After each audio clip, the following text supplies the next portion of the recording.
बांग्लादेश और पाकिस्तान के बीच चल रही 3 वनडे मैचेस की सीरीज जिसका तीसरा और आखिरी ओडीआई मैच एक बार फिर से शेरे Bangla national cricket stadium Dhaka के उसी मैदान पर खेला जाएगा जहां पर ऑलरेडी 2 मुकाबले खेले जा चुके हैं, जिसमें पहले वाले मैच में बांग्लादेश ने काफी आसानी से पाकिस्तान की टीम को हराया था, लेकिन दूसरे वाले मैच में पासा बिल्कुल पलट गया। वहां पर पाकिस्तान की टीम ने 270 प्लस का स्कोर खड़ा करके बांग्लादेश की टीम को इतने छोटे स्कोर पर आउट कर दिया कि बिल्कुल वापसी करती हुई पाकिस्तान की टीम यहाँ पर दिखाई पड़ रही है। और जिस तरीके की जीत इनको पिछले वाले मैच में मिली है, इनके बॉलर्स ने जैसा काम किया, जैसा बैटर्स ने काम किया, उसको देख करके लगता है कि आज के इस तीसरे ओडीआई मैच में भी काफी हद तक इन्हीं का पलड़ा भारी होने वाला है। जबकि ये मैच 15 मार्च को 1:45 पर ठीक उसी टाइमिंग पर स्टार्ट होगा जिस टाइमिंग पर पिछले दोनों मुकाबले स्टार्ट हुए, यानी कि एक डे नाइट वनडे मैच यहां पर खेला जाएगा सेम उसी मैदान पर ढाका के, जहां पर जो 2 मुकाबले ऑलरेडी खेले गए जिसके बारे में मैं आपको बता चुका हूं। उसमें एक मैच तो 11 मार्च को हुआ था, पाकिस्तान की टीम 114 के स्कोर पर ऑल आउट हो गई थी नाहिद राणा की कमाल की बॉलिंग के आगे, जिन्होंने 5 विकेट चटकाई और उसके जवाब में बांग्लादेश की टीम ने 115 रन बनाए 2 विकेट के नुकसान पर और मैच को जीत लिया। जहां पर पहले मैच में तो देखने में मिला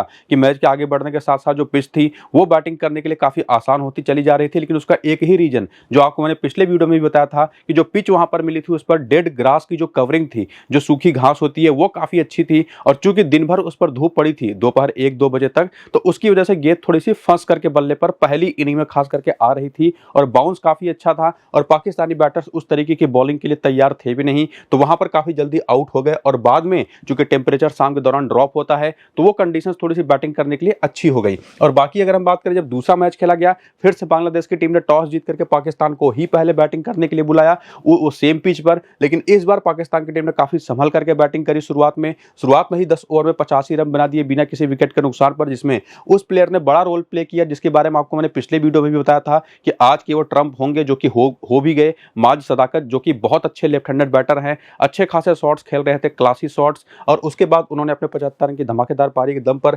पाकिस्तान की टीम को 274 तक पहुंचाया। टीम हालांकि ऑल आउट हो गई, ये भी एक फैक्टर है। और उसके बाद बांग्लादेश की टीम जब खेलने उतरी तो 114 के स्कोर पर ऑल आउट हो गई, जहां पर बारिश भी आई, लेकिन पिच से निश्चित तौर पर थोड़ी बहुत बाद में हेल्प, बारिश के बाद जो हेल्प थी वो तेज गेंदबाजों को ज्यादा मिली, चूंकि जो रिवाइज्ड टोटल था, जो लक्ष्य मिला था बांग्लादेश की टीम को, वो काफी ज्यादा हो गया था। और रन रेट के चक्कर में बांग्लादेश की टीम ने धाड़ विकेटें गंवाई। इन्होंने भी 10 ओवर में 60 रन बना दिए थे 3 विकेट के नुकसान पर। तो एक बात तो कॉमन चीज हमको देखने को मिली कि पिच पर बैटिंग करना उतना मुश्किल है नहीं, लेकिन मैच के आगे बढ़ने के साथ साथ अब थोड़ी सी मुश्किल आएगी, खास करके बैटिंग करने वाली टीम को, जो कि इसके पहले के 6 और मैचेस के स्कोर कार्ड को अगर आप देखें जो आपके सामने है, उसमें भी आपको सेम चीज दिखाई पड़ेगी। और ओवरऑल इन पिछले जो 8 मुकाबले के स्कोर कार्ड आप देख रहे हैं, जिसमें इस सीरीज के भी 2 मैचेस के स्कोर कार्ड हैं, जो रिजल्ट्स निकल करके आए हैं पहले बैटिंग करने वाली टीम के पक्ष में आए हैं, जिन्होंने 5 मैचेस जीते। उन 8 में से 3 मैचेस बैटिंग सेकंड करने वाली टीमों ने जीते हैं।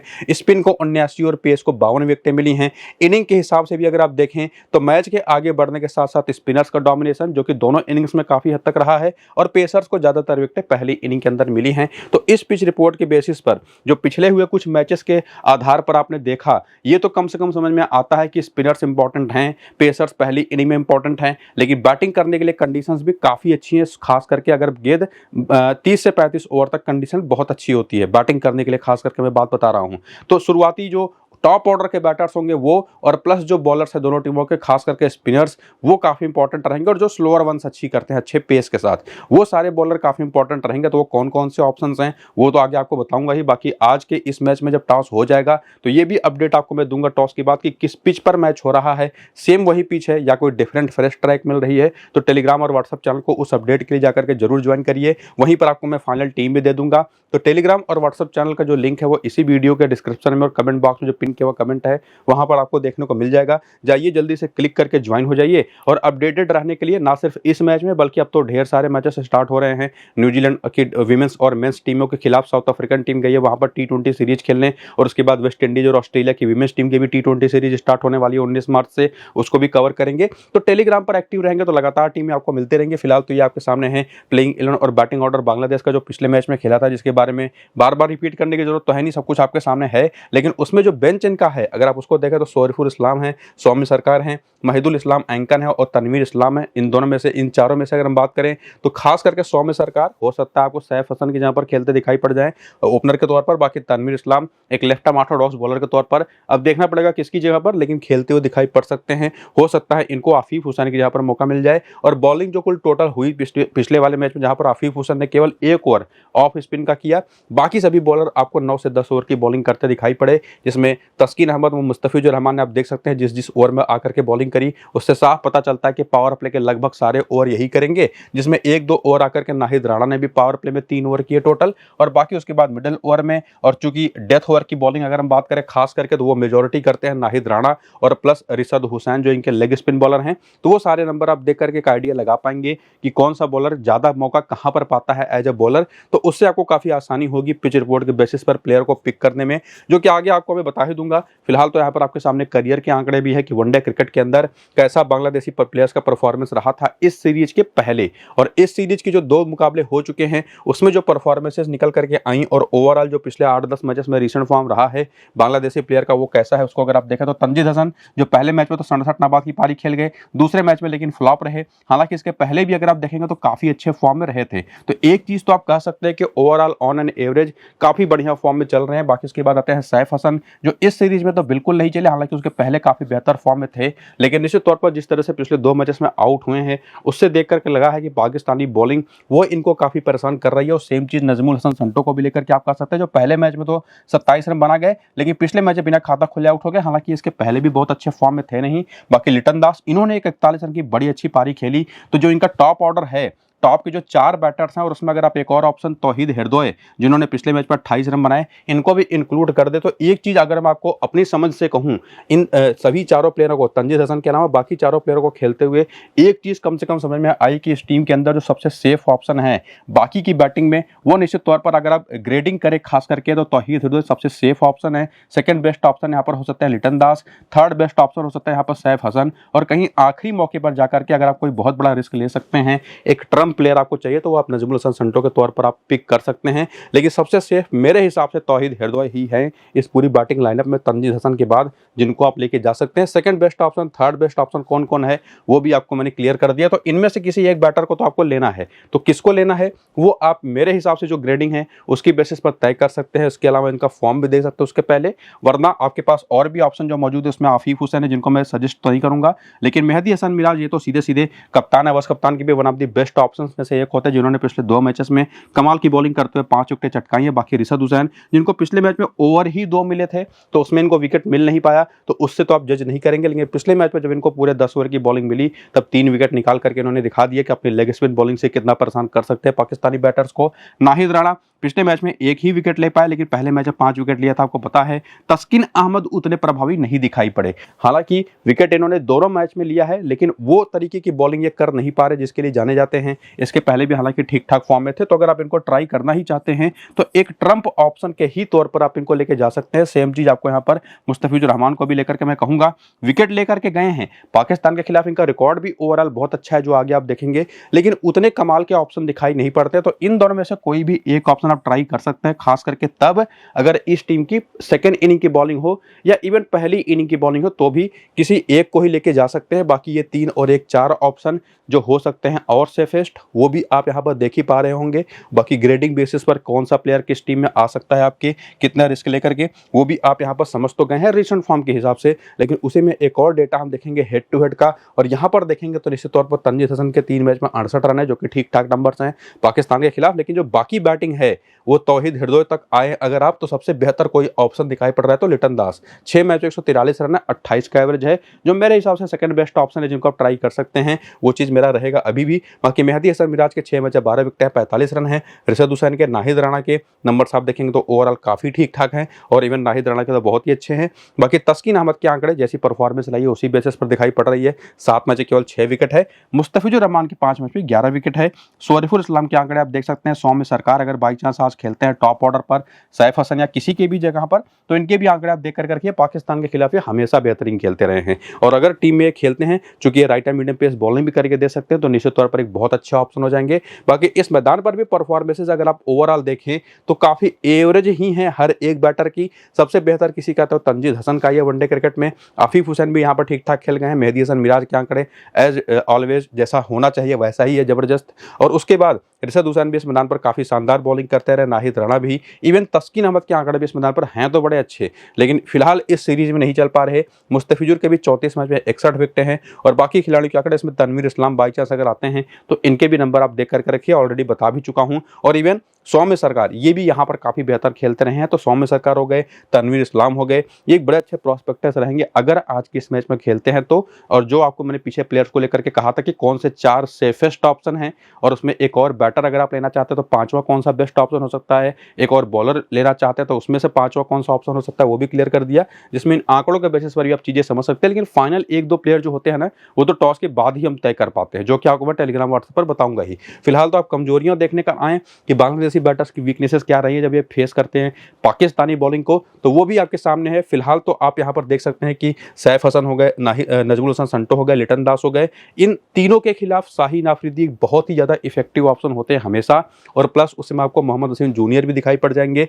ओवरऑल बाएं हाथ की तेज गेंदबाजी जो आपको मैं बता भी चुका हूँ शाहीन आफरीदी को लेकर के, वो इस टीम के खिलाफ काफी काम आती है। और उसमें एक और चीज इंक्लूड कर दें तो लेग स्पिन बॉलिंग और लेफ्ट आर्म ऑर्थोडॉक्स बॉलिंग, वो भी जो दाहिने हाथ के बल्लेबाजों को बाहर छोड़ करके जाती है गेंद, उस तरीके की बॉलिंग इस टीम को परेशान करती है। वही सारा कंक्लूजन आपको यहाँ पर दिखाई पड़ेगा जो डेटा के बेसिस पर आपके सामने यहाँ पर मैंने रखा है। वीडियो को रोक करके आप देखिएगा, आपको मैंने सीधे सीधे कंक्लूजन दे दिया और वही सेम चीज आपको यहाँ पर भी दिखाई पड़ेगी। और निश्चित तौर पर हैरिस रऊफ भी आपको कहीं कहीं दिखाई पड़ेंगे और बाएं हाथ के बल्लेबाजों के सामने या दाहिने हाथ के बल्लेबाजों के सामने भी ऑफ स्पिनर्स भी दिखाई पड़ेंगे, जो कि सामने की टीम में ऐसा कोई है नहीं जो कर रहा हो फिलहाल। तो ये सारे आंकड़े और एनालिसिस देखने के बाद बांग्लादेश की टीम की तरफ से अब हम आएंगे पाकिस्तान की टीम की तरफ, जिनका प्लेइंग 11 और बैटिंग ऑर्डर आपके सामने है। और 1-2 चेंजेस हो सकते हैं यहाँ पर भी, क्योंकि हुसैन तलत पिछले वाले मैच में ना फील्डिंग करते टाइम बाउंड्री लाइन पर गिरे थे बड़ी जोर से और इनका कंधा साथ खिसक गया था और उसके बाद ये मैदान के बाहर चले गए थे। तो हो सकता है हुसैन तलत आज ना खेलें, इसके चांसेस काफी ज्यादा है, क्योंकि वैसे भी आखिरी ओडीआई मैच है। और बाकी देखना पड़ेगा क्या बॉलिंग यही खेलती है, कोई चेंजेस करते हैं ये लोग,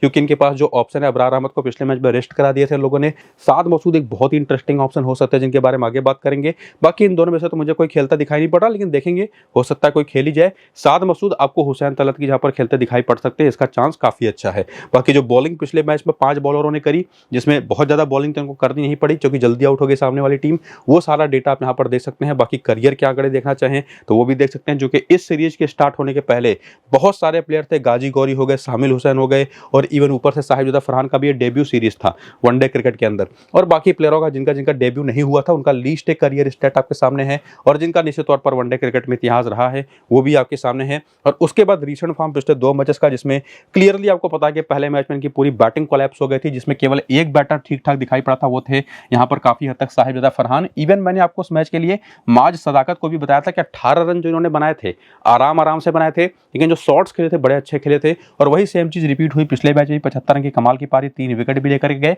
हालांकि इनकी बैटिंग देख करके समझ में आया कि इनका हेड स्टिल था नहीं, इनका सर बार बार इधर उधर हो रहा था। तो कोई एक अच्छा बॉलर जो उस चीज को एनालाइज कर जाए ना, तो इनको आसानी से आउट तो कर सकता है। तो अभी तो खिलाड़ी युवा हैं तो निश्चित तौर पर आगे बढ़ेंगे ही, लेकिन फिलहाल पिछले 2 मैच में कमाल का खेल दिखा कर क्या रहे हैं। लेकिन इनको लेने का सबसे बड़ा जो रीजन होगा वो होंगे इनकी बॉलिंग, बैटिंग नहीं। बल्ले से जरूर इन्होंने बड़ा अच्छा काम किया है पिछले मैच में, लेकिन जैसा मैंने कहा कि टेक्निकल कुछ खामियां हैं, सामने की बॉलिंग अटैक पकड़ ले तो अलग बात है, लेकिन बैटिंग तो निश्चित तौर पर वो एक प्लस पॉइंट है। बॉलिंग की वजह से ये हमारी टीम में निश्चित तौर पर होने ही चाहिए, जिसमें साहिबजादा फरहान भी एक बहुत अच्छे ऑप्शन रहेंगे। शामिल हुसैन बहुत ही खराब खेले पिछले दोनों मैचेस में। रिजवान निश्चित तौर पर वनडे क्रिकेट में आप इनको डाउट कर नहीं सकते। लिटन दास विकेट कीपिंग सेक्शन से दूसरे ऑप्शन जरूर है, लेकिन बेस्ट ऑप्शन मेरे हिसाब से रिजवान ही रहेंगे अभी भी। और सलमान अली आगा को भी अब वनडे क्रिकेट में इग्नोर नहीं कर सकते। और बाकी की जो बैटिंग है, हुसैन तलत हो गए, अब्दुल समद हो गए या फहीम अशरफ हो गए, इनकी वो यूटिलिटी नहीं बनती, चूंकि इनसे बेटर ऑप्शन हमारे पास मौजूद है, जिसमें शाहीन आफरीदी का नाम आता है, जिसमें हैरिस रऊफ का नाम आता है। हालांकि मोहम्मद वसीम जूनियर भी हैं 2 मैच में 2 विकेट लेकर के, लेकिन फिलहाल इस पूरे टीम के अंदर ये 6 बेस्ट ऑप्शन रहेंगे जिनको आप सीधे टीम में लेकर जा सकते हैं किसी भी कंडीशन में। लेकिन उसी में साद मसूद अगर खेलते हैं तो, या बाई चांस अबरार अहमद वापस आते हैं तो, जो भी इन दोनों में खेलेगा वो भी स्ट्रेट अवे टीम में आपके आएगा। हुसैन तलत की जहां पर खेलने की चांसेस हैं इनके, उसमें मुझे लगता है कि साद मसूद को ही ये लोग खिलाएंगे, जो कि एक बेहतरीन ऑलराउंडर है। फॉर्म अगर आप इनका देखें तो लेग स्पिन बॉलर के तौर पर एज ए बॉलर भी और एज ए बैटर भी काफी बेहतरीन रहा है। तो पाकिस्तान की टीम की तरफ से कौन से 6 से 7 बेस्ट ऑप्शन रहेंगे वो भी देख लिया, और यहीं पर क्लियर हो गया कि पाकिस्तान की टीम फेवरेट रहेगी, अगर कोई कुछ बहुत ज्यादा उल्टा ना कर दे ये लोग, क्योंकि भरोसा तो है नहीं। बाकी हेड टू हेड के आंकड़े अगर आप देखेंगे तो ज्यादा आइडिया तो यहाँ से आपको लगेगा नहीं, लेकिन जो कंक्लूजन आपको मैं दे चुका हूँ वही रहेगा मेरा अभी भी। हालांकि डेटा जो भी आपको देखना हो आप यहाँ पर देख सकते हैं। और उसके बाद वेन्यू पर भी जो परफॉर्मेंस मैचेस रही हैं वो भी आप यहाँ पर देख सकते हैं। इससे भी आपको कोई अलग से हेल्प नहीं मिलेगी, लेकिन जो चीज़ आपको मैं क्लियर कर चुका हूँ, जिसमें एक नाम रहेगा मोहम्मद हसीन जूनियर का, जिनके 2 मैच पर 2 विकेटें हैं। पीछे आपने हेड टू हेड भी देखा होगा इनके आंकड़े, तो ये भी एक ट्रम्प ऑप्शन रहेंगे। बाकी जो युवा खिलाड़ी हैं, साद मसूद, ये तो बांग्लादेश के खिलाफ भी नहीं खेले, इस मैदान पर भी नहीं खेले हैं, तो उससे तो आपको आइडिया कुछ खास मिलेगा नहीं। लेकिन क्लियरली आपको मैं बता तो चुका ही हूँ कंक्लूजन के कौन कौन सा प्लेयर आपकी टीम में होना चाहिए। बाकी प्लेयर बैटल जब आप देखने आएंगे तो इंडिविजुअल बॉलर्स में से साहिबजादा फरहान हो गए, मास सदाकत हो गए या सलमान अली आगा हो गए। नाहिद राणा की गेंद पर ये तीनों पहले मैच में आउट हुए थे। तस्किन अहमद भी अपनी पेस पर इनको परेशान करते रहे, खास करके साहिबजादा फरहान को। मेहदी हसन मिराज ने आउट करा था मास सदाकत को। और ख्याल करके ध्यान रखिएगा, मेहदी हसन एक है right arm off spin bowler, ये है लेफ्ट हैंडेड बैटर, तो वो एक बैटल तो वैसे भी बनता है। और बाकी सलमान अली आगा भी लेग स्पिन पर थोड़ा खराब खेलते हैं। इवन पूरी पाकिस्तान की टीम को ही अगर आप देखेंगे ना, तो इनका एक आपको दिखाई पड़ेगा लेग स्पिन के खिलाफ प्रॉपर वीकनेस, और even left arm Orthodox bowling पर भी। और बाकी जो इंडिविजुअल बॉलर्स है उसमें नाहिद राणा का नाम आपको काफी आगे दिखाई पड़ेगा।